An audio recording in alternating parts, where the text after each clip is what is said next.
Hey everybody, Ed here with the Digital Digest, and today I wanted to share a quick unboxing of the new Google Nexus 7. Now this is the second generation Nexus 7, and as a result it does have some very large shoes to fill, as the Nexus 7, the original generation, still stands arguably as one of the best sub 10-inch tablets ever made, not only because of its price point, but also its specifications. It really was a game changer for the entire tablet industry.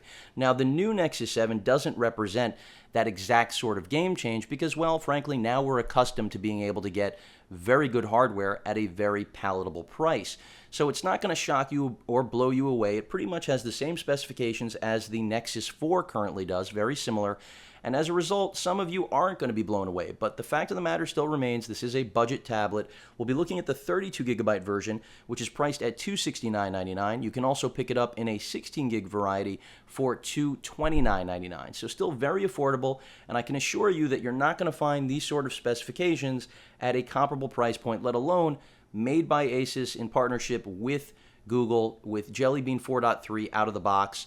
You've got a 1.4 gigahertz S4 Pro chip, the same one that's found in the Xperia Tablet Z that I reviewed recently. You've got a 1920 by 1200p resolution IPS display, which is the highest PPI count, I believe 320, highest for a 7-inch tablet on the market. So that's another at least marketing spec that Google is proud of and should be. You've also got 2 gigs of RAM, so they've doubled the RAM specifications. That's certainly another good thing. You've also got Bluetooth 4.0, dual band Wi-Fi, so now you've got the latest Wi-Fi capabilities. Of course, NFC. By the way, I want to point out that 2 gigs of RAM is DDR3. I mean, everything has been upgraded here. The front-facing webcam, 1.2 megapixels, rear is 5, and the unit is made in China. Not that that is surprising. So with that out of the way, let me get this bad boy out of the box. I know a lot of you have been waiting to see what this tablet looks like. It's slightly thinner, a little bit lighter than the original, which I don't think is a bad thing. Supposedly still has much of the textured back feel, not as rubbery as the original Nexus 7, but still close. As we can pick it up, as I pick it up, I can tell you right now, completely a departure from the original Nexus 7 that I reviewed. I mean, just incredibly light, even though the difference isn't that significant. I guess it comes down to just how thin the actual design is now. But still, there is some bezel. You can't really tell right now, but you will in a moment as I actually unwrap it. So before I do that, let's see what else is in the box. Just see what else we've gotten here. I'm expecting some documentation as well as our power brick. By the way, beyond GPS, Bluetooth 4.0, the dual band Wi-Fi that I mentioned, you also do have wireless charging now, which is something I'm excited about. That's another feature you will be hard-pressed to find in a tablet at this price point. Also, keep in mind, I mentioned 16 and 32 gig varieties, but there is no storage expansion. Like all Nexus devices, you're going to have to rely on what's available on the tablet itself. So keep that in mind when making your selection.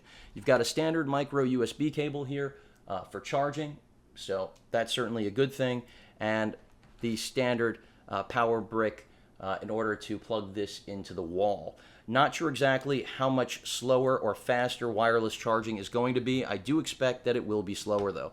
So that's everything that's in the box. Let's get the box out of the way and actually take a look at the tablet. Let me peel off some of this plastic, because as many of you know, all the tablets these days are thoroughly wrapped up, and this one is no exception. I think Samsung is most famous for the amount of plastic. So we've got a very similar, it's not quite as rubbery as I mentioned before, but still it does have a soft touch feel. The tablet is very solid. I have to say that's the first thing I noticed, despite the fact that it's got this sleeker demeanor to it now. You know, the smaller form factor you would think would make it, render it a little bit more fragile, but it still feels solid. You've got that 5 megapixel rear camera for those of you who were wanting a rear cam back on the original Nexus 7. Now you've been granted that wish.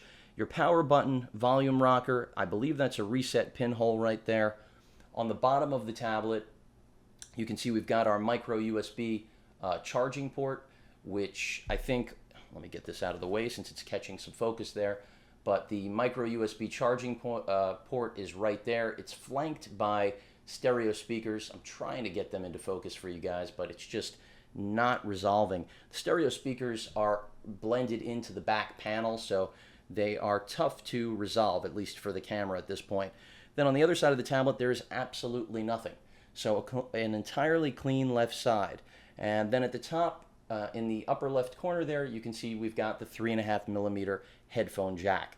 So a very clean design. You do have video out through the USB, so an MHL experience there. Again, wireless charging, GPS, Bluetooth, the internal storage. Let's see if this thing powers up. You can see the front-facing cam right there in the upper right corner. And there we have it. I am excited about the screen quality here because that is another thing. I mean, as I mentioned before, highest, PPI rating on any 7-inch tablet, and you're getting that at the lowest price, basically, in the industry from a reputable manufacturer with open Android. You've got 4.3 Jelly Bean out of the box, which is only going to see more updates. I mean, that's the whole promise of a Nexus experience. So I'm expecting good things. I'm not going to take you guys through the startup now, but of course I will report back on the overall performance. But I like the fit and finish, feels solid, screen looks good, even though this is extraordinarily preliminary. But as I get to spend more time with it, you guys will get further impressions. But for now, that is the unboxing of the new Nexus 7. If you guys have any questions or comments, please feel free to post them. And of course, as usual, please feel free to subscribe. Later.